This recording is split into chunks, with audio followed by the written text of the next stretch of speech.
Ini bukan crossbody yang biasa-biasa. Ini adalah crossbody yang you all must have sekarang.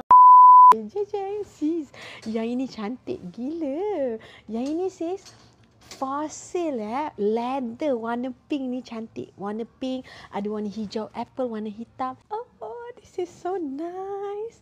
Untuk you all dapatkan dia ni. Dia macam dome crossbody yang Michael Kors, tapi yang ini fossil. Dan you all boleh bayar secara ansuran. Boleh pakai Atome juga. Ruangan dia besar. Boleh letak long wallet, boleh letak small wallet dan handphone dekat sini. Warna dia memang sangat-sangat cantik. 3 warna yang you all boleh dapatkan sekarang. Warna hijau, warna coklat, warna pink. RM350 saja. Ini adalah full leather. Boleh masuk long wallet, handphone boleh isi. Best, dan size dia so nice. Ini bukan crossbody yang biasa-biasa. Ini adalah crossbody yang you all must have sekarang. Design dia nampak cantik, minimalis je. And then ini adalah leather jenis Saffiano leather anti cala.